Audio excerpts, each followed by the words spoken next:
ஸ்ரீமதே ராமானுஜாய நமஹ. ஸ்ரீமத் அழகியசிங்கர் திருவடிகளே சரணம் சரணம். கல்யாண் ஜுவல்லர்ஸின் பாக்யம் தொலைக்காட்சி நேயர்களுக்கு அரியனுடைய சிரம் தாழ்ந்த நமஸ்காரங்கள். ஆனந்த ராகமாய் ஓர் ஆன்மீக பயணம். நீங்கள் பார்த்து கொண்டிருப்பது உங்கள் பாக்யம் சேனல்.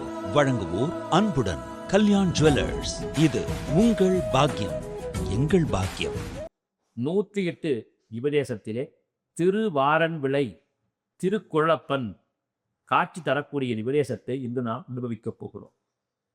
இந்த எம்பெருமான் எர்ணாகுளம் மார்க்கத்திலே செங்கனூர் என்ற பகுதியிலே 9 கிலோமீட்டர் தொலைவிலே அமைந்திருக்கக்கூடியதுதான் இந்த திருத்தலம். அற்புதமாக இந்த கேத்திரத்தை 11 பாசுரங்களால் நம்மாழ்வார் மங்களாசாசனம் செய்திருக்கிறார். இந்த பெருமாள் இங்கு எப்படி வந்தார் என்பதற்கு ஆச்சரியமான ஒரு சரித்திரத்தை மகாபாரத காலத்திலிருந்து நாம் பார்க்க வேண்டும். மகாபாரத யுத்தம் 18 நாட்கள் நடைபெற்றது. அதிலே துரியோதனன் வீழ்வதற்கு முதல் நாள், அதாவது 17வது நாள் கர்ணன் ஐக்கப்பட்டான். எப்படி? கர்ணன் மாபெரும் வீரன்தான். சல்லியனை சாரதியாக்கி கொண்டு அர்ஜுனனை எதிர்க்கிறானாம் கர்ணன். கர்ணனுக்கும் அர்ஜுனனுக்கும் கடுமையான யுத்தம் நடக்கிறது. அந்த சந்தர்ப்பத்திலே நாகாஸ்திரத்தை கர்ணன் விடுத்த பொழுது அர்ஜுனன் பயந்தான்.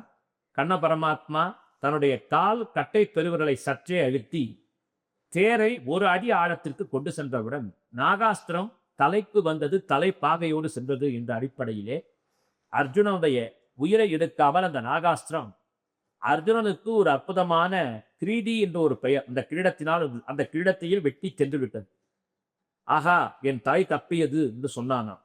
இவ்வாறு கடுமையாக நடந்து கொண்டிருந்த அந்த குருட்சேத்திர யுத்தத்தின் 17வது நாளிலே ஒரு சம்பவம்.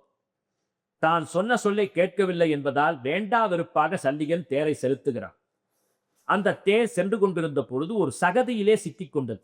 தேர் சக்கரம் சகதியிலே சிக்கிக் கொண்டது. ஆனால் சல்லியன் அந்த ரதத்திலிருந்து குதித்து தேரை அந்த சகதியிலிருந்து மீட்டெடுக்கவில்லை, அப்படியே அமர்ந்திருந்தான்.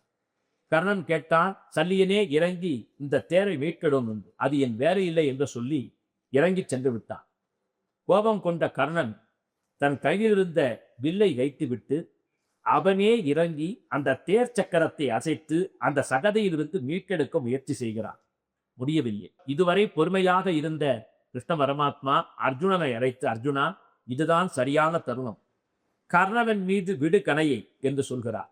ஆனால் அர்ஜுனன் தயங்கிய பொழுது கிருஷ்ணர் சொன்னார், நீ தர்மத்தை பேசுகிறாய். இந்த கர்ணன் என்று தர்மத்தை கடைபிடித்தான். மற்ற தர்மத்தை கடைபிடிக்கிறது ஒருபுறம். தர்மம் என்றால் எல்லாவற்றிலும் தர்மத்தை கடைபிடிக்க வேண்டும். யுத்த தர்மத்தை மீறியவனே கர்ணன் தான். அன்று 13ஆம் நாள் சக்கர வியூகத்திலே மாட்டிக்கொண்ட அபிமன்யுவை கொன்ற கொலைபாதக செயலில் கர்ணனும் அல்லவா ஈடுபட்டிருந்தான்.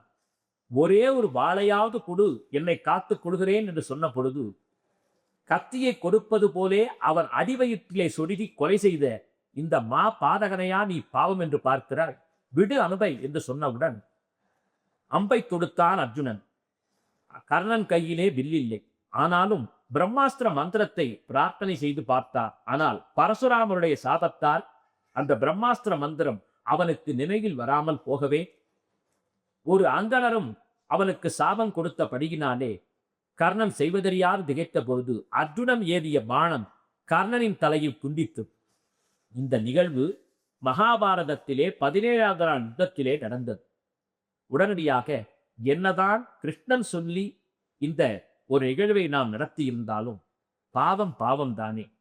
ஆயுதம் இல்லாத கர்ணனை கொன்றது பாவம். இதற்கான பாவத்தை எங்கே போக்கிக் கொள்வது என்று தெரியாமல் தத்தளித்த பொழுது இந்த தலத்திற்கு வந்தால் கண்டிப்பாக பாவம் போய்விடும் என்று அறிந்து கொண்டு இங்கே வந்தானா அர்ஜுனன். பரமாத்மாவை துதித்து கடுமையான தவமுயற்றினான். அவருடைய சாபம் நீங்கியது என்று சொல்லுகிறார்கள்.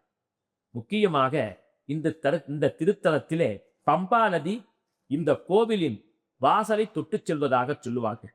அது மட்டுமல்ல அன்பர்களே, மிக மிக முக்கியமாக 18ஆம் படிக்கு அதிபதியாக விளங்கக்கூடிய தர்மசாஸ்தா ஐயப்ப சுவாமியுடைய ஆபரண பெட்டி இருக்கக்கூடியது திருவாரன் விளை என்று சொல்லக்கூடிய இந்த திருத்தலத்தில் தான். அதாவது பெருமாளுடைய புத்திரர் தான் சாட்சாத் ஐயப்ப சுவாமி. எனவே தன் மகனுக்கான ஆபரண பெட்டி தன்னுடைய ஆலயத்திலே இருக்கட்டும் என்று பெருமாள் விரும்பியதால் தான் திருவாரன் விளை என்று சொல்லக்கூடிய இந்த திருத்தலத்திலே ஐயப்ப சுவாமி அணிந்து கொள்ளக்கூடிய ஆபரணங்கள் எல்லாம் இந்த பெட்டியிலே வைக்கப்பட்டிருக்கிறது.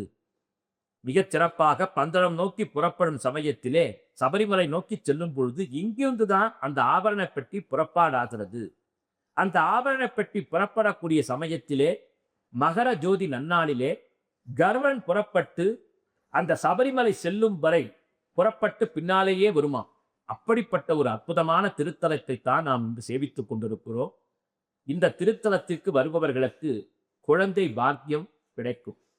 முக்கியமாக ஏதேனும் பஞ்சமா பாதகங்களை செய்திருந்தாலும் அந்த பாதகத்தால் மனம் வருந்தி திருந்தி நல்லவர்களாக வாழ வேண்டும் என்று விரும்பினால் இந்த திருவாரங்களை எம்பெருமானை சேவித்து பல கைங்கரியங்களை நம்மால் இயன்ற வகையிலே செய்தால் எம்பெருமானுடைய அருளால் விமோசனம் கிட்டும் என்று சொல்லப்பட்டுள்ளது. பார்த்த சாரதியாக அன்று அர்ஜுனனுக்கு காட்சி தந்தான் பகவான். அதே பார்த்த சாரதியே இங்கே பார்த்தனுக்கு பாவத்தை தீர்த்த சாரதியாக அனுப்புகிறான். எனவே நம்முடைய பாவத்தையும் தீர்க்க வல்லவன் இந்த எம்பெருமான் தானே. எனவே திருவாரன் விளை சென்று அந்த பார்த்த சாரதியான பங்கைய கண்ணனின் திருவடியை பற்றி நம் பாவங்களை தீர்த்துக் கொள்வோம். நமோ நாராயணா. ஆனந்த ராகமாய் ஓர் ஆன்மீக பயணம். நீங்கள் பார்த்துக் கொண்டிருப்பது உங்கள் பாக்யம் சேனல். இது உங்கள் பாக்யம், எங்கள் பாக்கியம். வழங்குவோர் அன்புடன் கல்யாண் ஜுவல்லர்ஸ்.